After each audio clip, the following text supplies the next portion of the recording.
So, hello and thank you for joining us today at our Health and Human Services virtual presentation. My name is Kirby Davis. I'm the Membership Services Associate here at the Chamber of Commerce of the Palm Beaches. Today we have Tim Regan, Director of Corporate Partnership, Marilyn Munoz, Director of Advancement and Communications, and Joey Neves, Homeless Outreach and Street Engagement Supervisor, all with the Lord's Place. They will be going over the program overview, social enterprise, and how they have transitioned during COVID-19. This meeting is being recorded, so please mute yourself if you have not already. We will be taking questions as we go, so please, if you think of anything, drop them in the chat box and we will get to those as soon as we see them or as soon as we can. Marilyn, I will hand it over to you. Okay, great. We thought we'd start with a really brief overview of who we are at the Lord's Place and how long we've been around. So we have been around since 1979, and we started out as a single soup kitchen. We had Brother Joe back then who said that we needed something more for the homeless in our community, and slept in a dumpster. You might have heard that story. And it started to evolve from there. So it evolved into an innovative social impact agency, which is what we are today. We impact lives every day, and we continue to welcome all faiths and walks of life. So we may be called the Lord's Place, but we're non-sectarian, and we do serve everyone. Our values, very unique because our values were created by our staff, and we live these values every day. And now during the COVID era, it's amazing how a lot of these values have come into play, like never say never, color outside the lines. We've had to be very, very innovative. Empower, respect, and encourage. It's been really hard with 80% of our staff working from home and 20% of our staff out there in the field. And we continue to serve with compassion and kindness. Our mission statement doesn't waver. We're dedicated to breaking the cycle of homelessness, and we do that by providing services and programs to help those in need. Our main goal is to find a path for everyone so they have a place to call home. And Tim, take it away. Okay, just some numbers that we serve over almost 2,000 clients a year. We have 140 employees. Hard to believe that 4 or 5 years ago we only had 40 employees. 257 volunteers. I'd say it's well over that now. It's amazing the things that we're able to accomplish because of the outreach that we get from the people in the community. It's just amazing. 23 board members. We actually have 2 board members. One has been on the board for 40 years. One has been on for 39 years. That's unheard of in a nonprofit organization. And it is the hardest working board I've ever been associated with. We have 10 different service locations, which we'll talk about a little bit later in the program. We house 385, give or take, every night of the year. And that's not temporary housing. I like to call it permanent temporary housing until they're able to get on their feet and become supporting members of society. Our annual operating budget is about $11 million a year. About 87% of that budget is for programming. And that's what we're all about. If we weren't providing the programs and services we had, we wouldn't be here. We have over 30 programs and 97 different funding sources. Over 4,400 gifts a year with a medium gift of $100. And our revenue sources breaks down, so you can see that. I don't have to read it to you, but the thing that we're most proud of, and again, comes back to the community, 67% of our funding is from private donations. We could not do what we do without the support of this community. It's just amazing. And now for a little virtual tour of programs. We have Women's Services, where we concentrate on housing women. We have Burkle Place, which is supportive housing for 11 single women in the Lake Worth area. Once they finish the programming there, they have the opportunity to go into graduate housing for women that's affordable, where they're starting to pay their rent, and that's called Burkle Place West. We also have Holly's Place, which is a supportive housing for 12 formerly incarcerated women that's located in West Palm Beach. We do provide other opportunities for people in our programs to go into graduate housing with different locations throughout Palm Beach County. With San Marcos up in Palm Beach County, they have opened up 2 houses where they renovated them completely so that some of our clients can graduate into housing for at least 2 years. We just had a family move into one of them in Riviera Beach. We have a family campus and youth services, and the family campus located in West Palm Beach has 37 apartments for families there, and it's long and short-term supportive housing. We also have a youth center where the kids can go after school, they can do their social activities. We have volunteers that help with tutoring, and it also creates a place for them to just go and make friends. If I could jump in there, Marilyn, the family campus, we have 37 families, almost 100 children. And this is a place where these children can call home. It's not just a place for them to sleep, it's their home. That is so important for them. They go to school every day, they come back, they have activities, they're doing the same routines over and over again. It's just invaluable what that means to them as a family. Sorry. No, not at all. And Joey, you jump into wherever you want. Right. We have a men's campus that's located down in Lantana, and it's the William H. Mann Place for Men. It was just renamed that this year because of a generous donation from the Mann family. It's long and short-term housing. We house 50 men at that campus. Some of the men have been chronically homeless, so they have been living on the streets for a very long time, and they were able to come into this housing, which is amazing. If you ever go and have an opportunity to tour it, please do. We just were able to renovate all the apartments there. They are absolutely gorgeous. The men love it. We also have a space at Mann's Place for men coming in through the reentry system and our ex-offenders. And it's a wonderful place to go to visit, to volunteer at, and the fact that we are able to house that many men. Joey, do you actually place anyone there from engagement or? We do. There's actually 2 sides to the Mann campus. There's the Joshua's Reentry, which a client does not need to have been out on the streets through the coordinated entry system, where we can just give a homeless declaration and get a client right into the reentry side of things. It's more geared towards recovery for folks that are drug abuse or alcohol abuse. We can get them in there pretty quickly. We actually housed quite a few people in the last few months into the Mann campus, even though there's a pandemic going on right now. So that's an amazing thing. And it's really a community and a family over there. It's not just a place where folks go and stay. They all have groups together, they all eat together, and they all laugh together. And it's just an amazing place to be. Thanks. We also have a program called Operation Home Ready. And right now we have 55 different apartments scattered throughout Palm Beach County, and it provides long-term supportive housing for individuals who are chronically homeless and living on the street. And again, I'm gonna just give it to you, Joey, because these are the people that you usually are working with engagement. So OHR, it works through coordinated entry, which just means that we work with other community partners and we try to prioritize everybody fairly and equally. But OHR is for our chronically homeless individuals who've been outside for a year plus, and they do receive intensive case management and wraparound services, so that the needs can be met as far as mental health services or disabilities go. That way a case manager can meet all the needs that each and every client has, because they all have different needs. And this is one that you know very well, and Joey, I'll just let you kind of talk about it. All right, so outreach and engagement.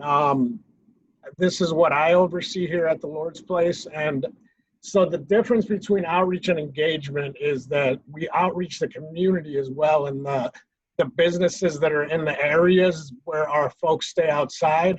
We try to, build the awareness to let folks know what what our clients are experiencing on the street. And then my favorite part of it is the engagement part, where you get to build a relationship with each and every client. And you get to meet them where they're at out on the street. And you just little by little build that rapport and that relationship with the client to where they open up to you more and more each and every day as you come around.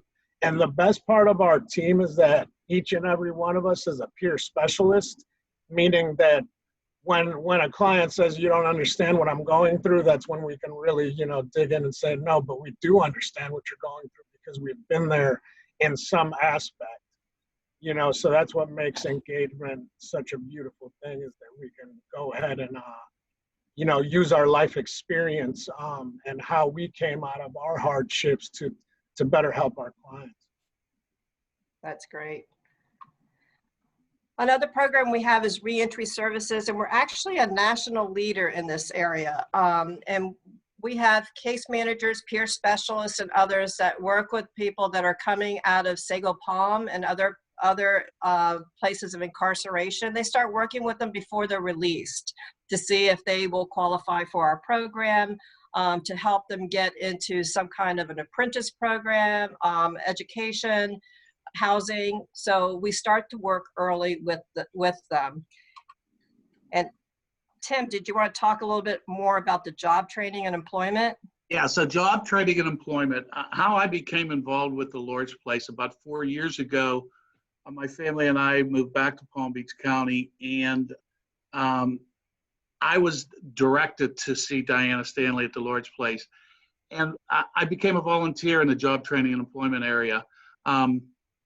What I did was, and what they do is, we have a group of volunteers that work with our clients. And you hear all of us refer to the men and women that we work with as our clients, because that's what they are. We are working with them to become employable, self-sustaining members of society. That's the ultimate goal for our clients. So in job training, it's a 3-day program. They come in and we work with them on so many different areas. We're with them in their cognitive behavior skills. Those are your soft skills. But we determine what kind of work history they have and what skills that they have and what they might best be suited for. And then we help them build a resume, and we actually do mock interviews. So over the 3-day period, but when you get to Thursday afternoon, each of the clients in the program go through about 4 interviews so that they're ready to go out and face the real world. It's an amazing program. The confidence that our clients build up, just in the fact that they know that they have something that is of value, that they are worthy, and that they deserve a second chance, is invaluable. And we'll talk a little bit more about the second chances, because the employment part of it is, if the companies out there or the employers out there weren't willing to give people a second chance, then this would be all for naught. And you are finding more and more and more companies are more than willing to, and they're finding that actually they're getting some of their best employees because they're willing to give them a second chance. So, And within the last 4 weeks, we've actually placed 4 people in employment. I mean, 6 people in employment. So that's during this whole COVID area. We still are placing people for employment. So social enterprises, I'm going to just go in there. So about 6 years ago, social enterprises, just to explain what social enterprises is, mostly nonprofits came up with the idea of what can we do to support ourselves in a couple different ways. And the most important way that we wanted to support ourselves was, how can we help our clients? Secondly is, how can we possibly help the agency financially, so that when we're going out to the community and looking for donors and supporters, we could say, this is what we're doing for ourselves. So that's what we did. We came up with, we have 2 social enterprises, actually 3, I'm sorry, and I'll touch on all 3 of them. The first one is Joshua Catering. I will tell you that the number of people that we deal with in Joshua Catering, probably 80% of them ask who Joshua is and has he been around for a while. Joshua Catering is the name of our catering company at the Lord's Place. We do about $1.5 million in catering a year. We have 3 different areas in our catering business. One is for Cafe Joshua. So we do serve lunch every day to our clients. And we're now serving between 80 to 100 lunches daily. We have students in our catering business, and that is really first and foremost reason that we started the business. It's a 9-month apprenticeship program. We can take up to 13 clients at a time. And when they're done, we have 4 executive chefs on staff, and they are learning everywhere from they begin washing dishes and they go up to preparing meals for, we in our catering department. When they leave, they have certification in food service, and they are able to find employment if they so choose in the catering or food and beverage industry. We have placed people with the Breakers, Morton's, Seasons 52, Duffy's. It's just amazing the number of people that we've been able to place throughout the community. Our catering business, we are one of the preferred caterers at Manatee Lagoon. We are the catering service at the Duncan Center in Delray Beach, which is owned by the Diocese of Southeast Florida. And we do lunches for just about every law firm, conning firm, you name it. If it's downtown West Palm Beach, we do it. And then we have a food service end of the business where we do a lot of adult daycares, some rehab centers. In that area, we do about 500 meals a day. So it's a very extensive program. It's a great learning experience for our clients. And I will tell you, and from Diana Stanley, Don would tell you, if that component for training our clients was not in there, we would not be doing it. It's all about training them and giving them the opportunity to find employment. The second part of our social enterprise is Joshua Thrift Store. Some of you may be familiar with the Thrift Store. The one on South Dixie was the first one that was open. We've been there for some time now. Again, the component for training our clients in the retail business, and we did pick 2 areas that are very big in South Florida, and that's shopping and eating.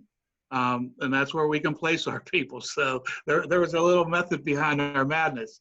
We just opened a second store in Lake Park. It's actually our first venture into the north end of the county, which we're very excited about.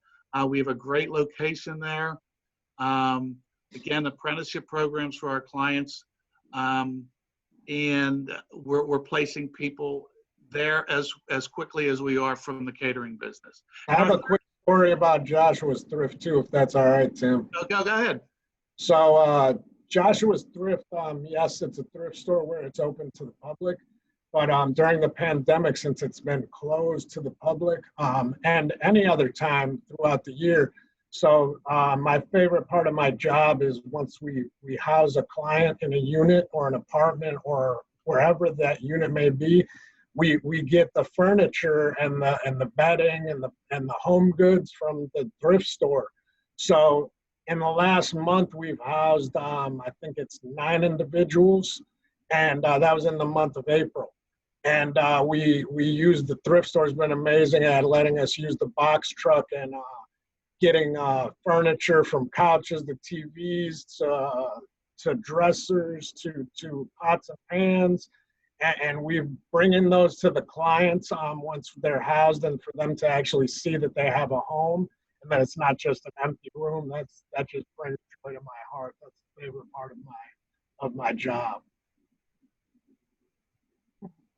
Thanks. So just very quickly, our last social enterprise is the Clean Team in downtown West Palm Beach. Some of you might be familiar. They walk around with these very vibrant neon green shirts. In partnership with the DDA, the Downtown Development Authority, we have a group of individuals, and as Joey said, most of them would be considered under the peer specialist category, maybe, because most of them were clients of ours at one time, and they literally walk around the streets of downtown West Palm Beach and clean it up.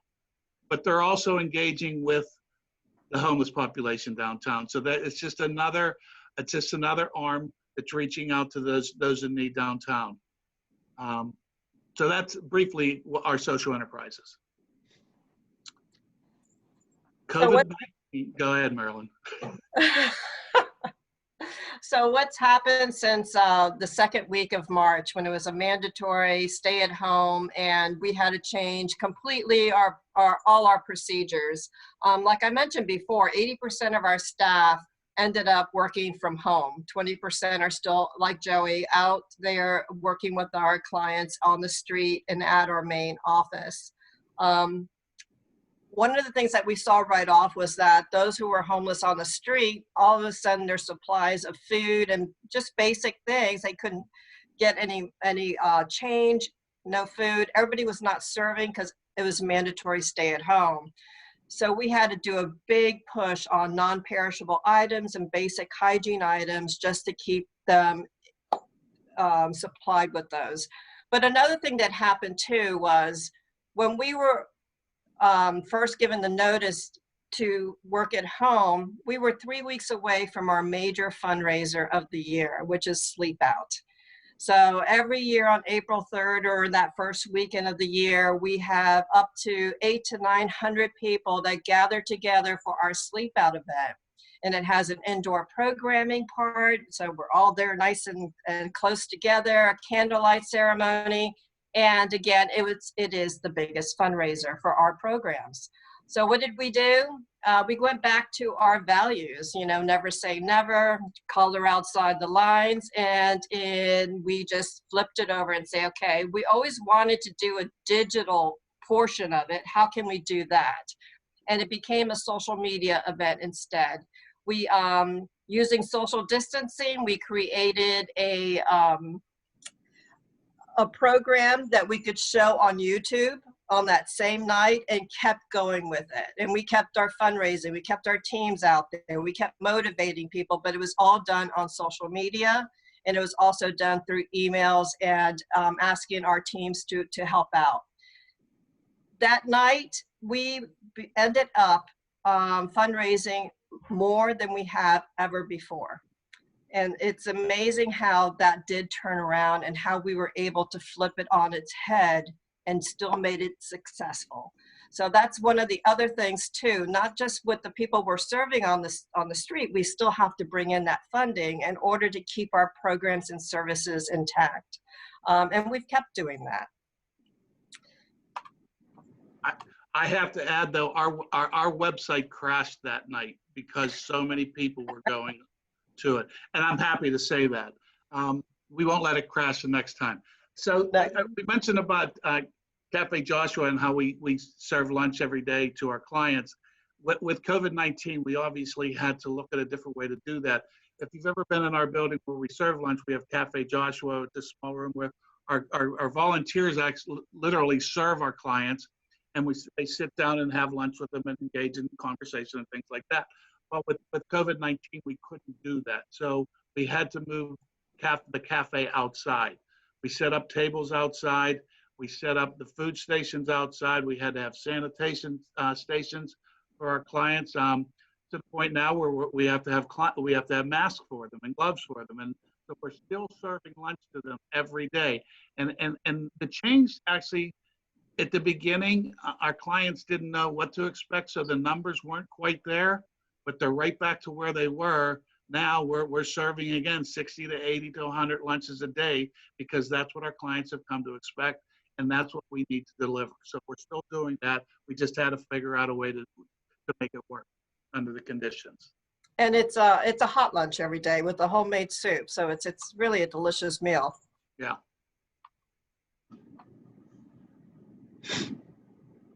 Oh, it's the team. It's the community outreach team. So this is a Zoom call that our whole team had. This includes outreach and engagement, and also our path and source specialists. So work has not stopped.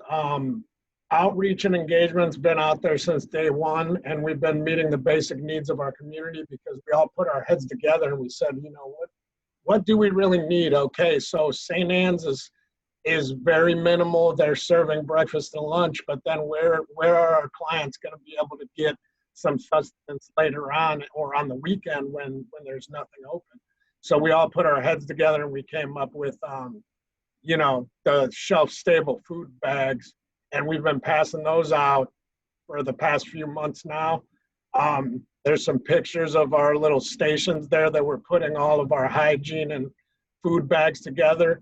And we also have informational pieces in the bags as well, numbers they can call if somebody was to test positive, numbers they can call to reach us, numbers they can call for anything that they would need to get a hold of somebody in a crisis, or if it's on the weekend and they can't get a hold of one of our outreach members. And we're all pitching in. So it depends on who's there, because our engagement team they are out on the street, but we still have to get these things packed up. We can't have our volunteers come in anymore because of social distancing, keeping everybody safe. They're at home. So it all depends on that 20% of staff that we still have working at the office to come together. It doesn't matter if they're employment, if they're maintenance, reentry, everybody's working together to make sure that we get the items out to the people in need. All right, so distribution. This distribution happens Mondays, Thursdays, and Fridays.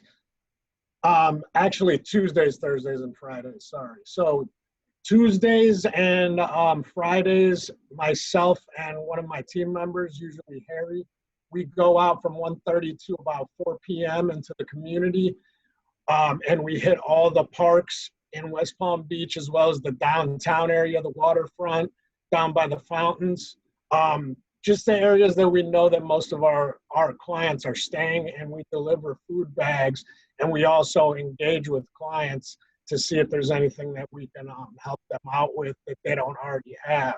And that's how we're trying to target our donations for this. So on Thursdays, we partner with Vita Nova and the Dare to Care mobile showers as well. They're right next door to the Lord's Place here on Australian Avenue. So clients can go get a shower, get some clean clothes that's been donated to the Lord's Place, and get that change of clothes, and then walk on over to the Lord's Place and get a hot meal for the day.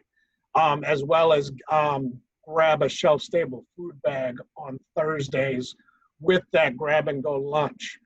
We have extended our lunch hours from 10:30 to 1:32 to try to stop the congregation of folks due to the COVID-19 virus. So that's helped a lot, you know, just trying to keep social distancing and the CDC guidelines. And we've been overwhelmed with the generosity and outpouring of donations from so many people in the community. This is just one picture showing young ladies who got together, and they created Equal and Empowered, and they've been donating period packs for all the women that we serve on the street, as well as in our women's services.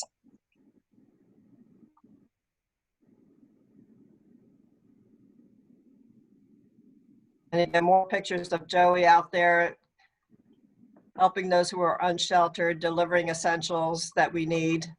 Yeah. And here he is in downtown West Palm Beach. So I'm in the back of the truck.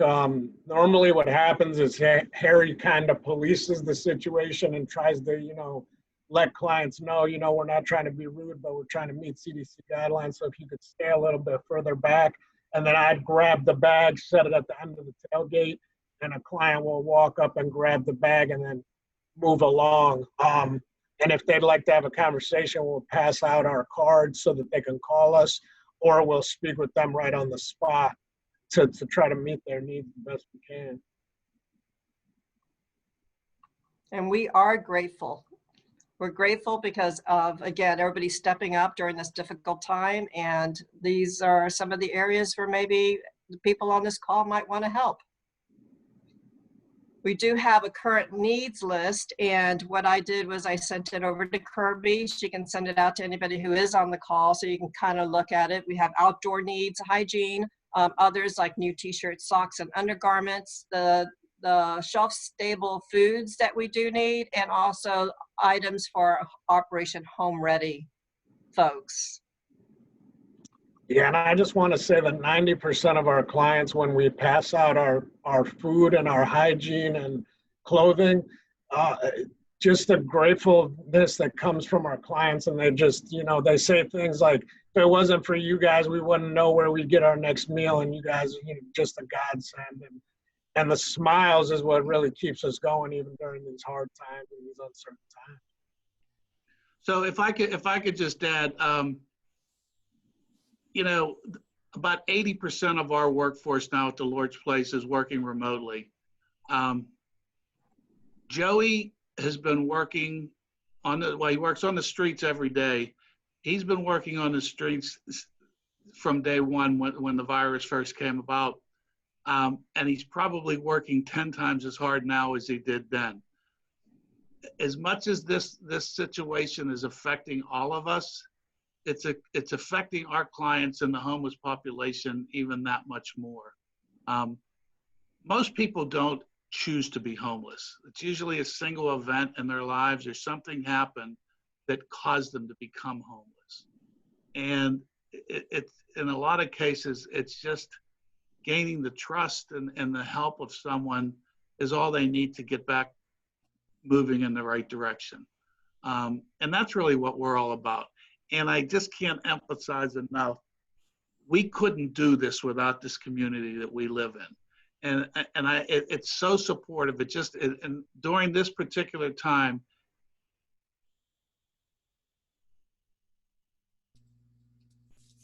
it's with you today is another example of that. So I just wanted to thank you for that. And one of the things that we're looking at is prevention coming up, because with all the people that are out of work, we're going to be seeing a lot more people in need, especially when the mandatory eviction is lifted on the 15th. So we're getting ready already. In 2 weeks, we should be in place to start helping with prevention, because we want people to stay in their homes. Absolutely. Kirby, are you there? Yes. All right, so I think we're going to open this up to questions. I have a question to start us off. So what is something that you need the most right now? Something that we can help with? I would look at that needs list that we have.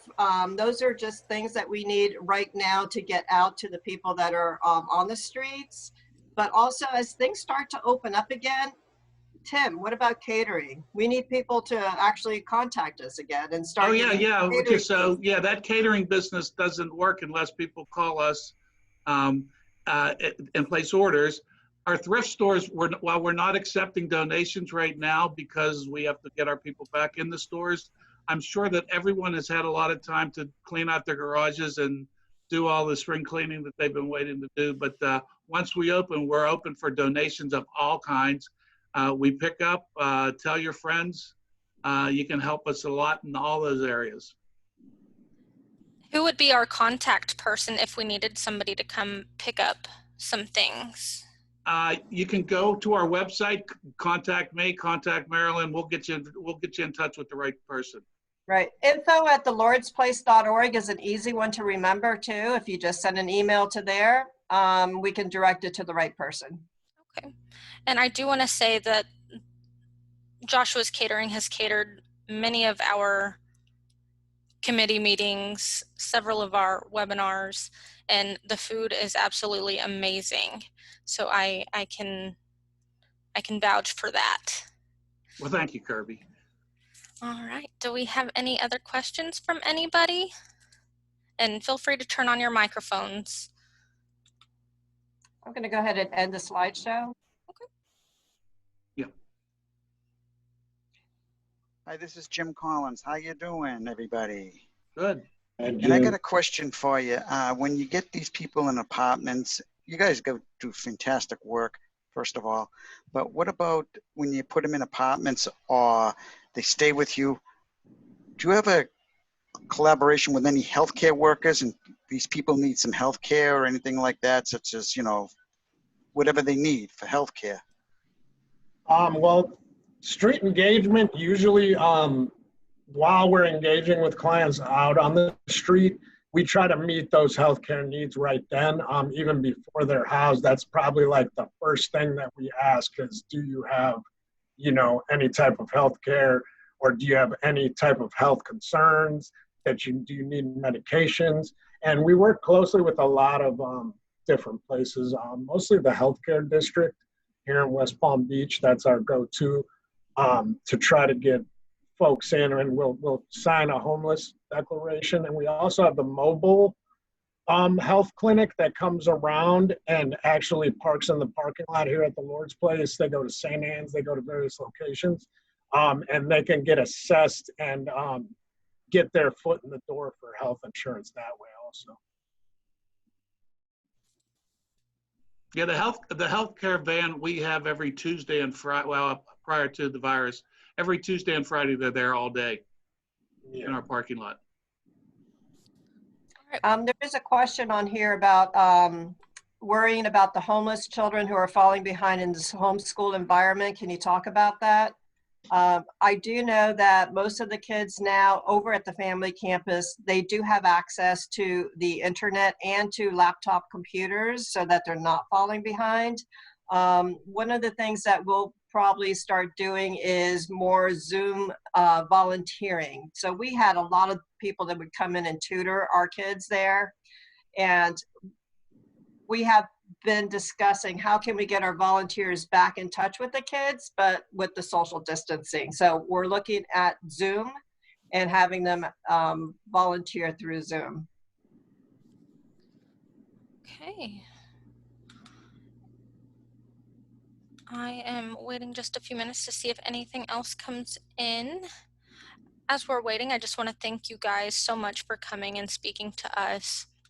This really opened my eyes to a lot of things that you guys do that I didn't know, and I really appreciate all of that. And again, thank you for taking time out of your day to speak to us.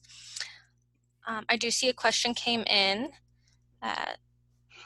Marilyn, can you see that? Yeah, do we feel that everyone who needs help is getting it?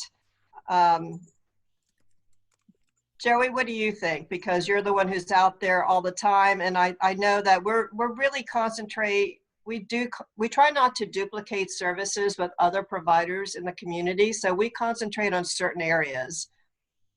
Yeah, we concentrate on the city of West Palm Beach. We don't go outside of the parameters of West Palm Beach. We don't go to Lake Worth. We don't go to Riviera Beach.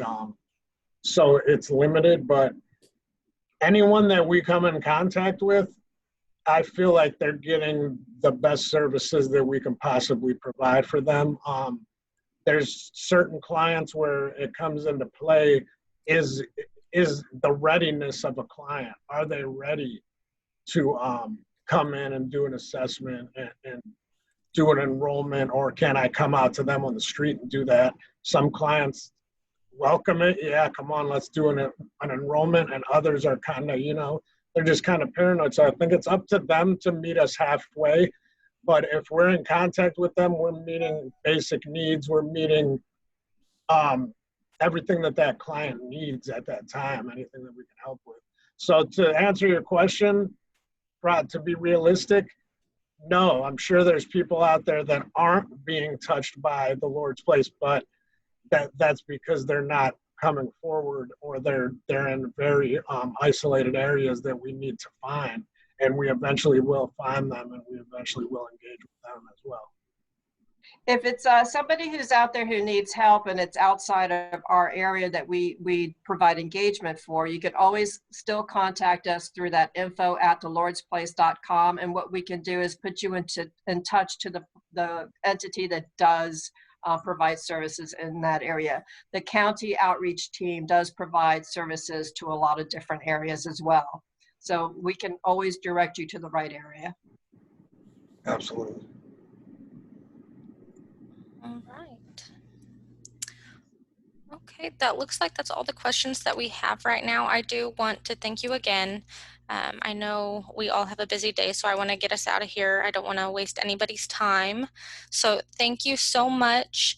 And Marilyn did send me all I think 3 items that I can send out to anybody that would like it. This meeting was recorded, so we will be posting this to our YouTube page. So if you know anybody that missed it, they can always go there and rewatch it. But again, thank you guys, and let's get out of here. Thanks Thank for you. having us. Thanks, Thanks for everybody. coming. Bye. Thanks.